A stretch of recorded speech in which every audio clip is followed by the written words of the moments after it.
आज आपको बताती हूँ कि दीपक में किस जगह आहुति देने से अग्निदेव प्रसन्न होते हैं।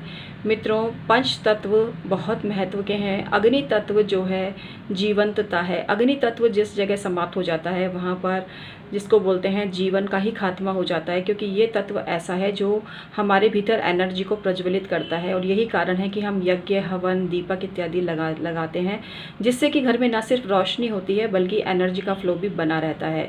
जिस घर में अग्नि तत्व कम होता है वहाँ के लोग एनर्जेटिक नहीं होते, डल रहते हैं और सुप्त रहते हैं, सोए रहते हैं, दिन में भी सोते हैं। तो अग्नि तत्व को जागृत करने के लिए हमें टाइम टू टाइम घर में अनुष्ठान करना चाहिए और यज्ञ, हवन ये सब करते रहना चाहिए। दीपक तो सुबह शाम जलाते ही हैं, लेकिन इसके साथ साथ एक ऐसा काम आपको बता रही हूँ जिसको करने से अग्निदेव बहुत प्रसन्न होंगे और आपको धन का आशीर्वाद देंगे। जी हाँ मित्रों, अग्निदेव का पूरा शरीर माना गया है।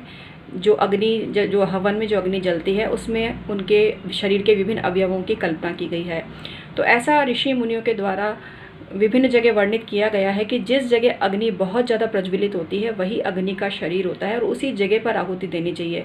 जिस जगह अग्नि कम लग रही है, जैसे एक आपने अग्नि जलाई यज्ञ के लिए, हवन के लिए, और जिस जगह अग्नि लकड़ी में थोड़ी कम जल रही है, जिस जगह ज़्यादा जल रही है, तो जिस जगह कम जल रही है लोग सोचते हैं कि इस जगह आहुति डालें जिससे कि वो प्रज्वलित हो सके। नहीं, ये गलत है। आपको ऐसी जगह जहाँ पर अग्नि तीव्रता से प्रज्वलित हो रही हो उस जगह पर जो भी सामग्री अपने घर के वास्तु दोष की शांति के लिए या शुभता के लिए डालनी चाहिए। यहाँ मैं आपको दीपक में कुछ चीज़ें डालने के लिए बता रही हूँ और वो आपको उसी जगह पहले दीपक जला लीजिए। जिस जगह दीपक की बहुत तेज़ लो हो उस जगह पर आपको उस चीज़ को छिड़क देना है और वो चीज़ है मित्रों कपूर। कपूर का जो चूरा है करके रख लीजिए और मोटी जो इलायची होती है, जिस काली वाली जो इलायची होती है जो कि गरम मसाले में आती है, उस इलायची का भी चूरा कर लीजिए। दोनों को मिक्स कर लीजिए और उसको डेली 21 दिन तक अपने घर के अग्निकोण में प्रज्वलित करिए। अगर ये 21 दिन तक नहीं कर सकते तो 24 घंटे तक कंटिन्यू या 12 घंटे तक कंटिन्यू अखंड ज्योत इस दिशा में अगर आपने जला ली तो आपके घर में धन आना ही आना है, घर के लोगों को समृद्धि मिलनी ही मिलनी है, घर की तरक्की होनी ही होनी है। जी हाँ मित्रों, मैं हूँ उमाश्री।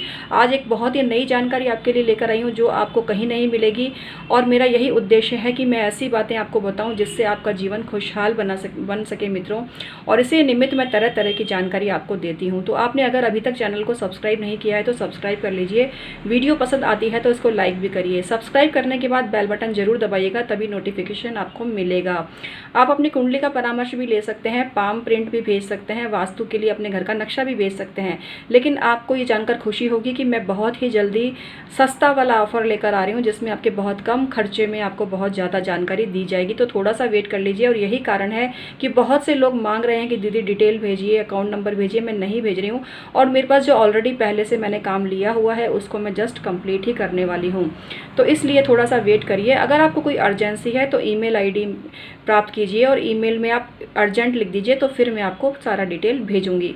तो चलिए कंटिन्यू करती हूँ अपनी बात को। और आपको करना क्या है, आपको अग्निकोण में दीपक जला लेना है। दीपक को लाल रंग का पेंट करना है। दीपक बड़ा होना चाहिए, बत्ती भी बड़ी होनी चाहिए। दीपक को जला लीजिए। दीपक को जलाने के बाद जिस जगह सबसे ज़्यादा तेज़ लौ होती हुई आपको दिखाई देवे, कई हो सकता है ना, अब आप कहेंगे लौ एक जैसी, इसको आपको सूक्ष्मता से देखना पड़ेगा कि किस जगह सबसे तेज़ लौ आ रही है। उस जगह आपको थोड़ा सा कपूर और मोटी इलायची का चूरा ध्यान पूर्वक, सावधानी पूर्वक डालना है, अपने आप को बचाते हुए। ये नहीं कि आग पकड़ ले, ऐसा नहीं करना है। ध्यान पूर्वक करना है काम। इसकी मेरी कोई जिम्मेदारी नहीं होगी, ये जिम्मेदारी आपकी खुद की है। मैं सिर्फ आपको विधान बताती हूँ, करना किस तरह से ये आपकी जिम्मेदारी और सूझबूझ है। तो प्लीज़ पूरी सावधानी से करिए। और ये इसलिए बोल रही हूँ कि आप पूरी सावधानी से ये काम कर सकें। तो इस तरह से करिए आप और उसमें आप वो चूरा डाल दीजिए और चमत्कार देखिए। कंटिन्यू 12 घंटे जलाइए या 24 घंटे जलाइए। उसके आसपास कोई भी ज्वलनशील चीज़ नहीं होनी चाहिए, उसको हटा दीजिए वहाँ से और पूरी सावधानी से आप ये काम करिए। जिस घर में अग्नि कोण में अग्नि प्रज्वलित रहती है उस घर के भाग्य जगे रहते हैं।